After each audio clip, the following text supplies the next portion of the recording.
Assalamualaikum warahmatullahi wabarakatuh. Kami dari kelompok 8 akan mempresentasikan hasil diskusi kami tentang pemahaman peserta didik pada ruang kolaborasi, yaitu memberikan tanggapan terhadap kasus di ruang kelas. Nama anggota kelompok 8 yang pertama ada Eka Widiana, NIM 158. Yang kedua ada Hotimatus Sadiah, NIM 228.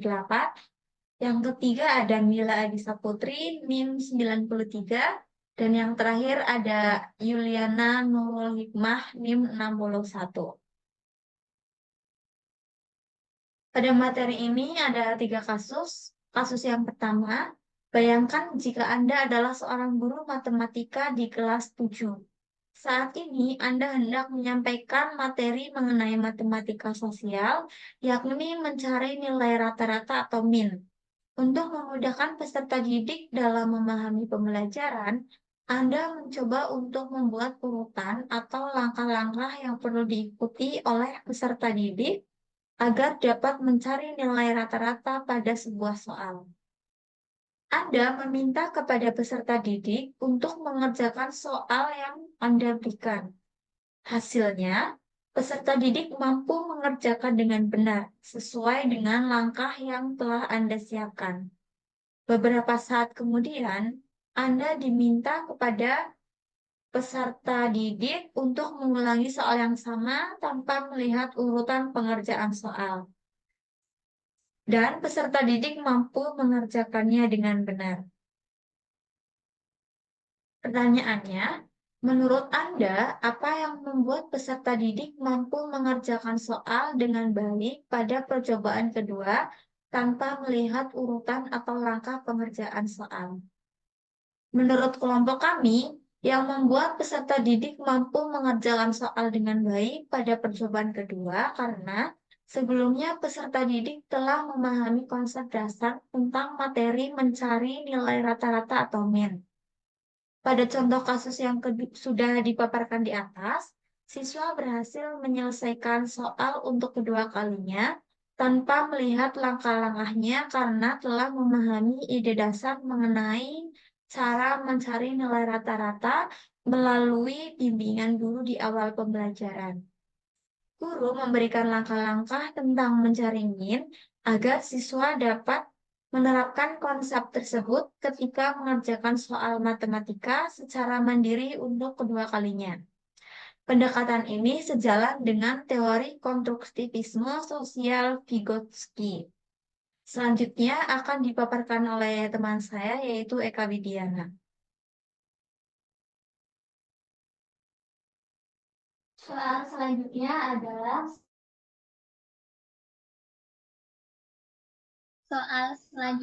adalah sebagai seorang calon guru, dalam kegiatan belajar yang seperti apa metode di atas dapat diterapkan. Kemudian elaborasi jawaban Anda dengan menyertakan teori yang berkaitan. Pada kasus 1, metode pembelajaran yang digunakan adalah dengan mengajukan pertanyaan dan tugas. Tujuan dari metode tersebut adalah untuk meningkatkan kemandirian dalam belajar untuk peserta didik, kemudian untuk membiasakan mereka berpikir secara holistik dan mendorong perilaku kreatif serta mengembangkan cara peserta didik dalam mencari informasi.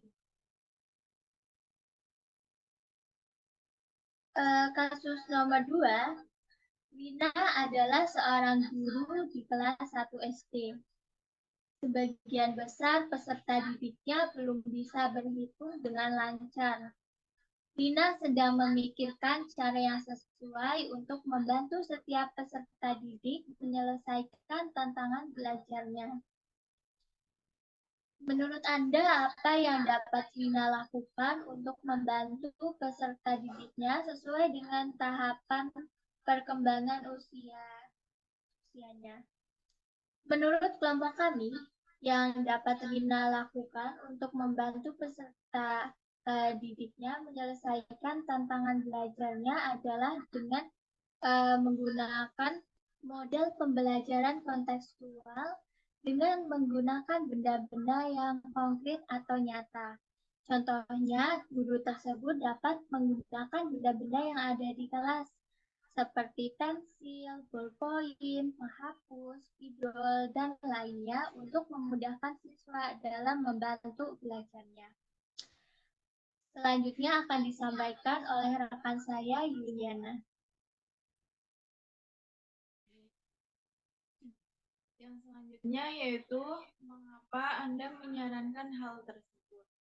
Elaborasi jawaban Anda dengan menyertakan teori yang berkaitan. Dari kelompok kami menyarankan hal tersebut karena anak pada usia sekolah dasar SD, khususnya kelas 1, sangat membutuhkan benda konkret sebagai media pembelajaran agar tujuan pembelajaran dapat tercapai lebih optimal. Selain itu, penggunaan media juga akan merangsang anak dalam memahami konsep yang disampaikan sesuai tahapan. Nah, perkembangan peserta didik yang masih berada pada tahap operasional konkret, yaitu peserta didik cenderung banyak menggunakan kelima inderanya untuk menerima informasi. Selain itu, penggunaan media seperti pensil, ballpoint, menghapus, spidol, dan lainnya dapat menarik perhatian siswa dalam pembelajaran. Selanjutnya yaitu kasus Made adalah seorang guru yang mengajar di salah satu sekolah negeri wilayah Bali. Ia mengampu mata pelajaran bahasa Indonesia. Ia hendak mengajarkan materi teks deskripsi pada peserta didiknya. Pada buku cetak yang menjadi panduannya saat mengajar, terdapat beberapa contoh teks deskripsi menceritakan tentang bangunan, pencakar langit yang ada di ibu kota, dengan memperhatikan latar belakang setiap peserta didik. Mada pun mencoba untuk memberikan contoh berbeda. Ia memberikan contoh teks deskripsi tentang pantai dan makanan khas di Bali. Selanjutnya akan dipaparkan oleh teman saya, yaitu Khotimatus Saadiyah. Baik, untuk pertanyaan kasus yang ketiga, yang pertama, menurut Anda, apakah pertimbangan dan keputusan Made sudah sesuai? Mengapa demikian? Menurut kelompok kami, pertimbangan dan keputusan Made sudah sesuai karena Made telah menggunakan pendekatan cultural responsive teaching. Pendekatan cultural responsive teaching merupakan pendekatan pembelajaran yang menggunakan pengetahuan budaya, pengalaman peserta didik, dan gaya belajar peserta didik untuk menciptakan pembelajaran yang lebih bermakna. Hal ini terlihat pada latar belakang peserta didik yang Made angkum merupakan anak yang tinggal di Bali, di mana di sana terdapat banyak pemandangan alam. Sehingga untuk kegiatan belajar Made menggunakan bahan bacaan berupa teks deskripsi tentang hal-hal yang ada di wilayah Bali tersebut.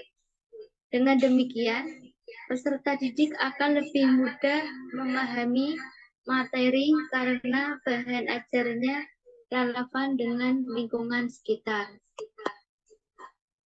Untuk pertanyaan yang kedua, prinsip apa yang Made gunakan dalam kasus tersebut? Elaborasi jawaban Anda dengan menyertakan teori yang berkaitan. Menurut kelompok kami, prinsip yang digunakan Made adalah prinsip tanggung jawab budaya.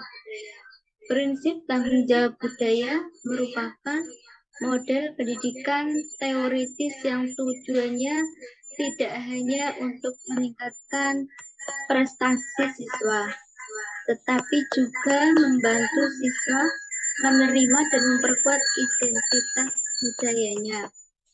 Menurut Lawson Billing, ada 3 proposisi budaya pendidikan responsif, yaitu yang pertama, siswa mencapai keberhasilan akademik, yang kedua, siswa mampu berkembang dan mempunyai kompetensi budaya, yang ketiga, mengembangkan kesadaran kritis siswa sehingga mereka bisa untuk berpartisipasi dalam reformasi, tatanan sosial yang tidak adil, penekanan budaya dalam pembelajaran menjadi jembatan bagi siswa untuk menyadari identitas budayanya agar tetap terjaga dan terpelihara. Selanjutnya, saya kembalikan ke moderator.